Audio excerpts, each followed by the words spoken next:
In this video, we will be looking at the electromagnetic spectrum, as well as the relationship between frequency and wavelength. If we have more than one wave that is traveling at the same speed, the one with the shorter wavelength will pass a set point more frequently. What this means in terms of light is that the wavelength and frequency of electromagnetic waves are inversely proportional. As we shorten the wavelength, we will be increasing the frequency, which is again a measure of how often the crests reach a particular point per unit time. So what this means is that for long wavelengths, they will have a low frequency, and for short wavelengths, they will have a high frequency. Mathematically, we can represent this as the speed of light, c, is equal to lambda, the wavelength, times nu, the frequency. So the speed of light is equal to the wavelength times the frequency. Because the speed of light is constant, if we know the wavelength, we can find the frequency and vice versa. The color that you see in visible light is determined by the light's wavelength or frequency. Because the wavelength and frequency are inversely proportional to each other, if we know one, we know the other. So what this means is we can talk about light either in terms of its wavelength or its frequency. White light is a mixture of all colors of visible light. It is in fact a spectrum. It is made up of a series of different colors. The colors, we can remember them by an acronym Roy G. Biv, which stands for red, orange, yellow, green, blue, indigo, and violet. This is the order of the particular frequencies from low frequency to high frequency. Or we can think about it in terms of wavelength, where red would be the larger wavelengths or longer wavelengths, and V, violet, would be the shorter wavelengths. When an object absorbs some of the wavelengths of white light and reflects the others, it appears the colors that it reflects. The observed color that you normally see is predominantly the colors that are reflected. So if something appears to be green, that means that it is absorbing the colors that are not green. It is reflecting the color green. If you have something that is a solution, this is particularly true. So if you have like a red liquid, what that means is that what's in the liquid is absorbing light that is in the not red color. So essentially it's absorbing everything but red, which is allowing the red light to pass through and make it eventually to your eye, so you are seeing the light as being red. What we can see, which is the light that's in the visible spectrum, is a very small portion of the overall electromagnetic spectrum, which ranges from the very long wavelength radio waves to the very short wavelength gamma rays. So in this particular figure has your spectrum in order of low frequency to high frequency, or long wavelength to short wavelength. We will also later see that the low energy photons correspond to the low frequency photons, and high energy corresponds with high frequency. In terms of things that you will need to remember, it is the ordering of the various regions of the electromagnetic spectrum. The longest wavelength, which is the lowest frequency and the lowest energy, are radio waves. Then come microwaves, which have a shorter wavelength than do the radio waves and a higher frequency than do the radio waves.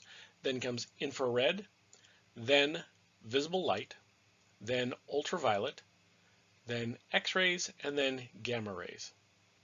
So this is the order of the electromagnetic spectrum in terms of low frequency to high frequency, long wavelength to short wavelength, and low energy to high energy.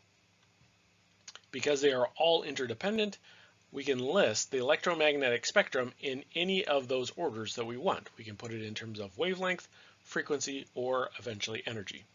The visible part of the electromagnetic spectrum, which occurs between about 400 and 700 or 750 nanometers, is again only a very small fraction of all the wavelengths of light. which we are calling the electromagnetic spectrum. The high energy electromagnetic radiation are the UV, X-rays, and gammas. These have sufficient energy to potentially damage biological molecules and are known as ionizing radiation. They have sufficient energy to remove an electron from an atom or molecule.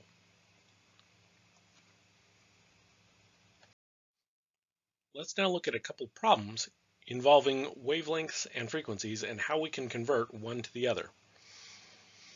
So let's say we wanted to calculate the frequency in hertz of red light emitted by a barcode scanner that has a wavelength of 649 nanometers. From before, we know that the speed of light is constant and that it is equal to the wavelength times the frequency.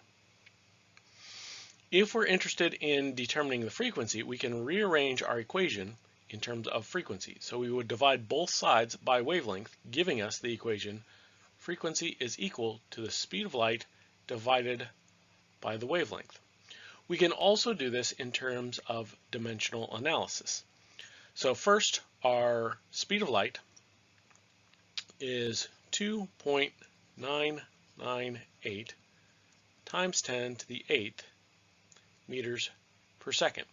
We can multiply this by 1 over our wavelength, and we currently have it in nanometers. So 649 nanometers. Right now our distances, the meters, don't cancel out. In the end, we want hertz, which is 1 over seconds. So we want to have seconds on the bottom when we're all done. In terms of where we're starting with, we have seconds on the bottom here. So we're off to a good start. What we essentially need to do is get rid of our unit of meters on top. So we're going to need to convert our nanometers into meters. And so to cancel out our nanometers, we need to have that on top. And we'll need to put meters on bottom.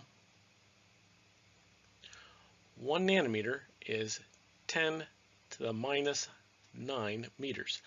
This particular conversion was discussed in our previous videos on SI units. So our meters are going to cancel out, our nanometers are going to cancel out, leaving us with 1 over seconds for our units, which is a hertz. So if you plug this all into the calculator, you will get 4.6194145 times 10 to the 14th units of 1 over seconds, which is the same as a hertz.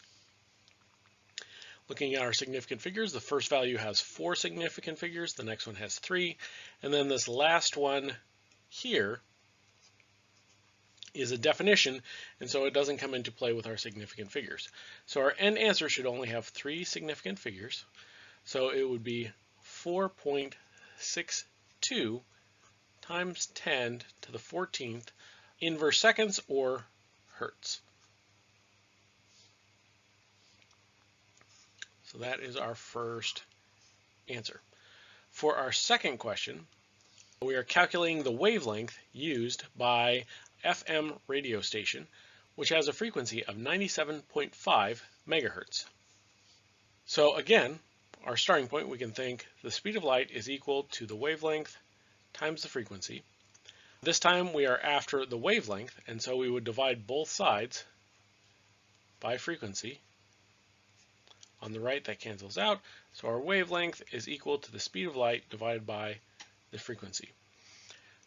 Speed of light, 2.998 times 10 to the 8th meters per second. We will multiply this by 1 over our frequency, which is the same thing as dividing by the frequency. So this is 97.5 megahertz. Now hertz is 1 over seconds, but we got this mega here, so we can't quite cancel out our units. We need to convert megahertz into hertz so that we can do unit cancellation. So 1 megahertz is 10 to the 6th hertz. Our megahertz cancel out, and a hertz, just to make this a little bit more explicit, 1 hertz is 1 over seconds, and so our hertz are going to cancel out. And then down on the bottom here, we essentially have seconds right here and 1 over seconds both in the denominator, and so these will cancel each other out. Right? 1 over seconds in the denominator is the same as having seconds up top in the numerator. So if we plug all this into our calculator, the unit that we have left is meters, which is good because wavelength is a distance. So plugging this all into the calculator, we get 3.074872 meters. In terms of significant figures, our first value here has 4, this one has 3. These last two don't come into play, and so our end answer is going to have 3 significant figures. So our end answer will be 3.07 meters.